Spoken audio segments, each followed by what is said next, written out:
Hello. So the question is, traversing is carried out for a closed traverse PQRS.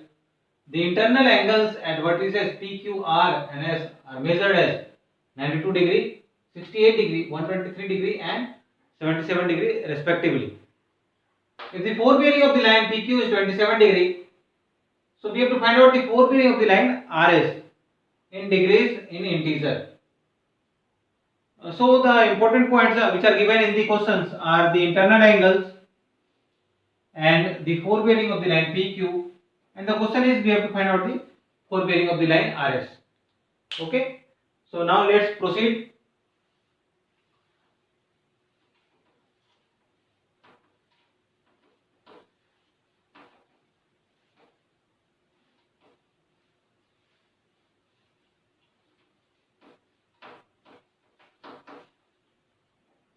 So the values which are given are angle P equal to 92 degree, angle Q equal to 68 degree, angle R equal to 123 degree and angle S equal to 77 degree. So these are the values which are given, and the forebearing of the line PQ is given as 27 degree. So I am preparing this small chart. So line forward bearing and backward bearing.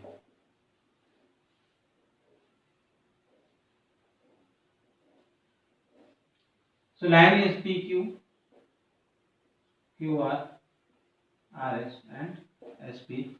So forward bearing is given as 27 degree, and we have to find out the RS, the forward bearing of the line RS. Okay. So this is the question basically. So first of all, we have to check whether the traverse has counted any errors in the surveying or not. So we have to check first the sum of the interior angles of the closed traverse should be equal to n minus 2 into 180 degree, where n is the number of sides of the polygon or the closed traverse. So n here is the number of sides. Here it is given as 4. 4 minus 2 into 180 degree. So we get 2 into 180 degree equal to 360 degree. So we already know the sum of all the sides of the sum of all the angles of a quadrilateral or the polygon having 4 sides is equal to 360 degree. So now we have to add all these values and we get. So here you can see after adding this 92 plus 68, 15 plus 1, 16, 160 degree, and here it is 123 plus 77. So you can see here, if we add 92, 68, 123 and 77, so we can get this is as 360 degrees. So the values are correct. So we can say it doesn't accounted with the any kind of local attractions. Okay. So now we can easily use this basic concept, that is the forward bearing plus minus backward bearing equal to 180 degree. So by applying this very simple concept, we can easily find out this value. So whenever the forward bearing or the backward bearing is less than 180 degree, we have to add 180 degree to get the backward bearing or the forward bearing.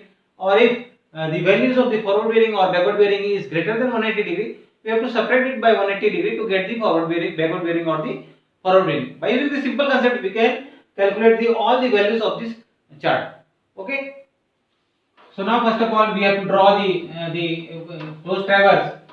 So the first angle P is given as 92 degree. Okay. So first of all we have to draw the PQ.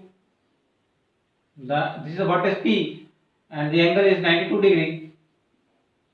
Okay, and then angle Q is 68 degree. So we will be drawing as a acute angle.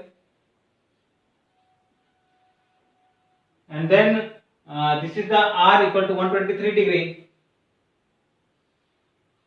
So this is the basically the diagram closed traverse. Okay, so this is 123 degree and this is 77 degree. So this is the closed traverse, and now we have to find out the forward bearing and backward bearing of all the remaining lines. So here it is given forward bearing of line PQ is given as 27 degree. So forward bearing we generally calculate from the northern direction. This is given in the whole circle bearing. So forward bearing is for the line PQ is 27 degree here. So I have already told that the forward bearing plus minus backward bearing equal to 180 degree. So we get backward bearing here by simply adding 180 degree. So by adding 180 degree in the 27 degree, we get 207 degree as the backward bearing of the line PQ. So this is a we have calculated.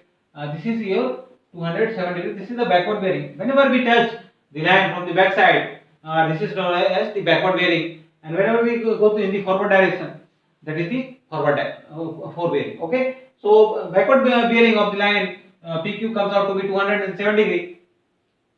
So we can easily calculate this value. This is the forward bearing of the line QR. So here you can see this is complete 207 degree and this is 68 degree. But simply by subtracting 68 degree from the 207 degree, we get the forward bearing of the line in QR. Here we can see 207 minus 68. 200 minus 68. So 7 minus 8 will be 9. And 9 minus 6, this is 3. So this is the 139 degree will be the forward bearing. So this is 139 degree is the forward bearing of the line QR. Okay. Very simple. Similarly, we move forward. Here we can see this is the backward bearing of the line QR. So we have already found out the forward bearing of the line QR. So backward bearing will be by adding 180 degree in 139 degree because this is less than 180 degree. So by adding 180 degree, we get 9, 8, 3, 1 and 2 plus 1, 3. 390 degree is the backward bearing of this line. So this is your 390 degree. Okay. So now by subtracting this value, this 123 degree, we can easily get the forward bearing of the line RS. You can see here, this is the forward bearing. If we have got this as 390 and this is already given 123 degree, but just simply by subtracting 123 degree from 390 degree, we get the values of the forward bearing of the line RS. So here you can see 319 minus 123 degree, we get 9 minus 3 is 6 and 11 minus 2 is 9 and here 2 minus 1 is 1. So this is the forward bearing of the line 196 forward bearing of the line RS, that is 196 degree. Similarly, we can find out the backward bearing. This is a greater value, greater than 180. So we have to get the backward bearing by subtracting 180 degree from it. So this will be 18 degree. Similarly, we can find out all the other the forward bearing and backward bearing. So in this way, we can calculate all the given unknown data, or in some other questions. Here it is given in the internal angles, but in some other questions this chart is given and we have to find out the internal angles. Or in some other cases there may be some local attractions, so we have to counteract those questions in futures. So hope you have understood this concept and the questions. Thank you very much.